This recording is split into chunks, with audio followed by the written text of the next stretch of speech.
আজকে আমরা বানাবো কাঁকড়ার একটা রেসিপি। তো দেখো কাঁকড়াগুলো কেমন লাফাচ্ছে। আমার দ্বারা তো এটা বাছা সম্ভব নয়, তো জেম্মা আমার সেটা বেছে দিচ্ছে। দেখো এইভাবে তোমরা বাছবে। প্রথমে পাগুলোকে ভেঙে দিতে হবে, তারপর এইরকমভাবে তোমরা বেছে নেবে। দেখো বাছাটা দেখাচ্ছি তোমাদেরকে একটু।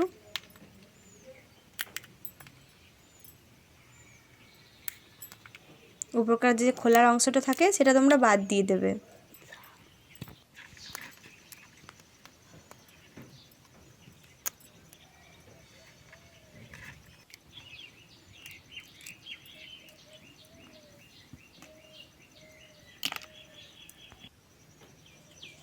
দেখো এই অংশগুলো বাদ দিয়ে দেবে, বাকিটা তোমরা নিয়ে নেবে।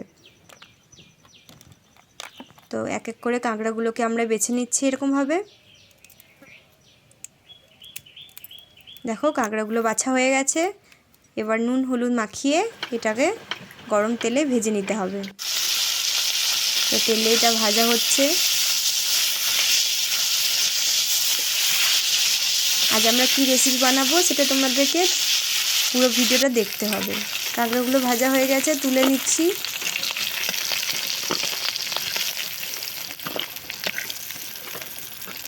দেখো কাঁকড়াগুলো ভাজা হয়ে গেছে। হঠাৎ করে বৃষ্টি শুরু হয়ে গেছে, তো বৃষ্টির দিনে গরম ভাতে কাঁকড়ার রেসিপি কেমন লাগবে তোমরা কমেন্টে জানিও। দেখো বৃষ্টি পড়ছে। কড়াইতে এবার পেঁয়াজ কুচি দিয়ে দিচ্ছি। পেঁয়াজ কুচিটাকে ভালোভাবে কষিয়ে নিতে হবে।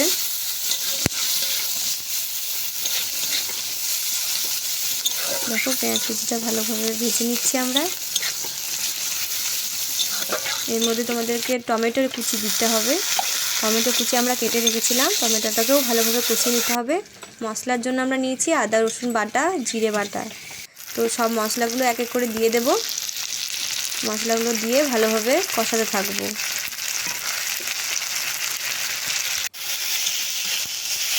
তোমরা একটু জল দিয়ে কষাবে যাতে লেগে না যায়। দেখো মশলাটাকে এইভাবে কষাবে।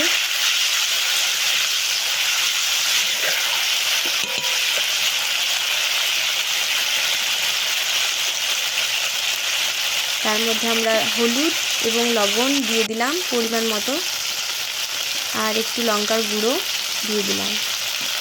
ব্যাস এবার আবার কষাতে থাকলাম। কিছুক্ষণ কষাচ্ছি। দেখো জল দিয়ে দিয়ে ব্যাস এবার কাঁকড়াগুলো ভাজা রেখেছিলাম সেই ভাজা কাঁকড়াগুলোকে দিয়ে দিচ্ছি। ভাজা কাঁকড়াগুলো দিয়েও ভালোভাবে কষাচ্ছি। দেখো এর মধ্যে একটু জল দিয়ে দিলাম। আমরা এটা কষা করছি তাই বেশি জল দিচ্ছি না, অল্প পরিমাণে জল দেওয়ার পর ফুটিয়ে নিচ্ছি ভালো করে। আমরা এটা রেসিপিটা বানাচ্ছি কাঁকড়া কষা। তো দেখো গরম গরম ভাতে কাঁকড়া কষা রেডি। এইভাবে তোমরা বানাবে, অসাধারণ সুস্বাদু খেতে লাগবে।